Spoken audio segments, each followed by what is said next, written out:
এক নাদান বক্তা বাংলাদেশের বলল, বলে আমার নবী নাকি সাংবাদিক। শুনেছেন আপনারা? নাউজুবিল্লাহ বলে, আর একটু জোরে বললেন না নাউজুবিল্লাহ। নাদান বলতে বলতে এত দূর এগিয়ে গেছে রাসূলকে সাংবাদিক বলে দিয়েছে। লা হাওলা ওয়ালা কুওয়াতা ইল্লা বিল্লাহ। কারণ না নবী বার্তাবাহক সংবাদ পৌঁছে দিবা, আর সাংবাদিক সেও বার্তাবাহক খবর পৌঁছে দেয়। সেই দিক থেকে মিলালে নবীও সাংবাদিক। কি সুন্দর মিলিয়েছে, কি সুন্দর মিলালো দেখলে। মেথডের কাজ কি বলেন? বলে মেথডের কাজ টয়লেট ক্লিন করা। মেথডের কাজ টয়লেট ক্লিন করা। তাহলে আমাদের প্রত্যেকের মা বাপ তাহলে মেথড হয়ে গেল। হুজুর খবর পৌঁছে দিয়েছে, সাংবাদিকও পৌঁছে দেয়। সেদিক থেকে নবী যদি সাংবাদিক হয়, তাহলে মেথডের কাজ হলো টয়লেট ক্লিন করা। আমাদের মা বাপও তো আমাদের ছোটবেলায় বাথরুম পরিষ্কার করেছে। আমাদের মা নিজে হাতে আমাদের বাথরুম গুলো সাফ করেছে। ঠিক বলছি না ভুল বলছি? আর আমরা যারা বাপ হয়েছে আর যারা বোনেরা মা হয়েছে, আমরাও তাহলে মেথড, আমরা আমাদের ছেলে মেয়েদের বাথরুম নিজে হাতে সাফ করি। আর যেই বক্তা বলেছে নবী সাংবাদিক, ওই বক্তাকে বলাই যায় মেথডের বাচ্চা মেথড, ওর 14 গোষ্ঠী মেথড, আর ওই বক্তাও মেথড। ওর ভক্তদের কেমন জ্বলন লেগেছে বলেন তো? আমাদের হুজুরকে মেথড বলেছে, তার নিচে কিছু থাকলে ওটাও তোর হুজুর। তোর হুজুর যখন আমার নবীকে সাংবাদিক বলতে পারে, আমরা তোর হুজুরকে মেথড বলতে আমাদের কোনো অসুবিধা নেই। তোর হুজুর আমার কাছে বড় নয়, আমার রাসূল আমার কাছে বড়। নবী আমার জান, তোমার হুজুর যখন মিলিয়ে দিয়েছে খবর পৌঁছানোর দিক থেকে নবী সাংবাদিক, আমরা মিলিয়ে দিয়েছি টয়লেট ক্লিন করার দিক থেকে তোমার হুজুরও মেথড, হুজুরের 14 গোষ্ঠী মেথড। লা হাওলা ওয়ালা কুওয়াতা ইল্লা বিল্লাহ। এরা আমার রাসূলের আদবই বোঝে, এরা রাসূলের সম্মান। আল্লাহর নবীর দরবারে ফেরেশতা আসলে ওটা অনুমতি লাগতো। জোরে বল, নবীর দরবারে ফেরেশতা এলে ওটাও আল্লাহ পাকের অনুমতি লাগতো। হাদিস শরীফের কিতাবে এসেছে, আল্লাহ নবী সাল্লাল্লাহু আলাইহি ওয়াসাল্লাম হুজুরের মুহাব্বতে সাহাবী হযরতে হুযায়ফা ইয়ামানী রাদিয়াল্লাহু তাআলা, তিরমিজি শরীফের riwayat, সহিহ ইবনে হিব্বানের riwayat, নাসাই সুনানুল কুবরার riwayat, মুসনাদ আহমদ ইবনে হাম্বালের riwayat, তাবরানী আল মু'জামুল কবীরের riwayat, হাইসামি মাজমাউজ যাওয়ায়েদের riwayat, হযরতে হুযায়ফা ইয়ামানী রাদিয়াল্লাহু তাআলা আমার হুজুরের মুহাব্বতের সাহাবী। মা বলছে নবীর দরবারে কি তোমার যাওয়া প্রয়োজন? মা, আল্লাহ নবীর দরবারে অনেক দিন যাই নাই, এই তো নবী আমার উপরে দুঃখ পেয়েছে। মা বলল কতদিন? মা অনেক দিন যাওয়া হয় না। মা বললেন যা। উনি বললেন ফাকুলতু লাহা দাইনি আতি আন-নবী সাল্লাল্লাহু আলাইহি ওয়াসাল্লাম ফাউসাল্লি মাহুল মাগরিব আসআলুহু আয়াস্তাগফিরানি ওয়ালাকি। মা, আল্লাহ নবী সাল্লাল্লাহু আলাইহি ওয়াসাল্লাম দরবারে যাব, হুজুরের সাথে মাগরিবের নামাজটা পড়ব, আর আমার আর আপনার মাগফিরাতের দোয়াটা হুজুরের কাছ থেকে চেয়ে আসব। জোরে বলেন, ফাতাইতুন নবী সাল্লাল্লাহু আলাইহি ওয়াসাল্লাম ফাউসাল্লি মাহুল মাগরিব। আল্লাহ নবী সাল্লাল্লাহু আলাইহি ওয়াসাল্লাম দরবারে এলে হুজুরের পিছনে মাগরিবের নামাজ পড়লেন। মাগরিব করে বসে আছে আল্লাহ নবী, এই ওঠেন এই ওঠেন এই ওঠেন।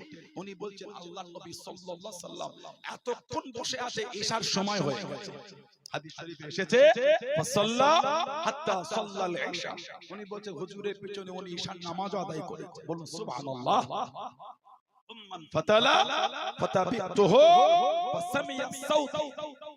আল্লাহ নবী সাল্লাল্লাহু আলাইহি ওয়াসাল্লাম ঈশার নামাজ পড়ে উঠেছে, উনি বলে আমিও নবীর পিছনে যাই। ফাসামিয়া সাউতি, সামিয়া ইয়াসমাউ মানে শোনা, ওনার চলার আওয়াজটা আল্লাহ নবীর নূরের কান মোবারকে পৌঁছে গেছে। আল্লাহ নবী মুখটানা ঘুরিয়ে বলছে মান হাযা, আমার পিছনে কে? উনি যে বলবে আমি হুযায়ফা, ওনার বলার আগেই নবী বলেন হুযায়ফা, তো তুমি হুযায়ফা?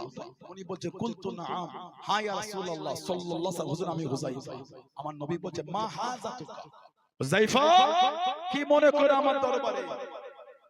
উনি যে বলবে হুজুর আমার আর মায়ের মাগফিরাতের দোয়া চাইতে এসেছে, উনি বলার আগেই রাসূলুল্লাহ নিজেই বলছেন গফরাল্লাহু লাকা ওয়া লি উম্মিকা, হুযায়ফা যাও, আল্লাহ তোমাকে maaf করে দেয়, তোমার মাকে maaf করে দেয়। আর একটু জোরে বলা গেল না? উনি যেটা ঘরে মাকে শুনিয়ে এসেছেন, নবীকে বলবেন বলে বসে আছেন, বলার আগে রাসূলুল্লাহ বলে দিয়েছেন। বলবেন না, আমাদের সমাজে 3টে মোবাইলের ভিডিও দেখে বলে দিল আল্লাহর নবী গায়েব জানে না। নাউজুবিল্লাহ বলে, নবী গায়েব জানবে না তো কে গায়েব জানবে? তবে নিজের ইচ্ছায় আল্লাহ জানিয়েছেন। এটাই হলো আহলে সুন্নাত ওয়াল জামাতের আকীদা। কত জানে? যেটা আল্লাহ সৃষ্টির মধ্যে কাউকে জানায় না, ওটা আল্লাহ রাসূলুল্লাহকে জানিয়েছেন। জোরে বলো। আল্লাহ পাক কোরআন শরীফে বলে, ওমা হুয়া আলাল গায়বি বিদারি, আমার হাবিব গায়েবের খবর দিতে কৃপণতা করে না। আল্লাহ বলে, ওয়া আল্লামাকা মা লাম তাকুন তা'লাম, হাবিব আমি আল্লাহ আপনাকে ওই সমস্ত বিষয়ে ইলমগুলো দিয়ে দিলাম যেগুলো জানতে না, ওগুলো আমি আল্লাহ জানিয়ে দিলাম। জোরে বলে। আল্লাহ নবী সাল্লাল্লাহু আলাইহি সাল্লাম ওনার উত্তরের আগেই নবী বলেন, গাফারাল্লাহু লাকা ওয়া লি উম্মিকা, যাও আল্লাহ তোমাকে maaf করে দেন, তোমার মাকে maaf করে দেন। বলুন সুবহানাল্লাহ। বলে আমার নবী বলে, ইন্না হাযা মালাক লাম ইয়ানজিল আরদ ক্বাবলা হাযিহিল লাইল। হুজুর বলে, এই যে ফেরেশতা এই রাতের আগে উনি দুনিয়ায় কোনদিন আসেন না, এই প্রথম এসেছে। কেন জানো? ইস্তাযান রাব্বাহু আইয়ুসাল্লিমা আলাইহি ওয়া ইবাশশারা, উনি এসেছেন আল্লাহর কাছে অনুমতি নিয়ে, আমি নবী আমাকে একটু সালাম দেবে বলে। তাহলে ফেরেশতারা নবীর কাছে এলে আল্লাহ পাকের অনুমতি নিয়ে আসা লাগতো। আর তুমি তোমার বক্তা বলে হুজুর সাংবাদিক। বলুন নাউজুবিল্লাহ। নাদানদের হাত থেকে আল্লাহ আমাদের হেফাজত করেন। আল্লাহ আমাদের বাড়ির যুবকগুলিকে আল্লাহ সুবুদ্ধি দান করে দেন। বলুন আল্লাহুম্মা আমিন। জোরে বলে আল্লাহুম্মা আমিন। যারা মেনেছে তাদের থেকে শিক্ষা দান, হুজুরের মহব্বত কারা করেছে? আল্লাহ নবী সাল্লাল্লাহু আলাইহি সাল্লামের মহব্বত করেছেন।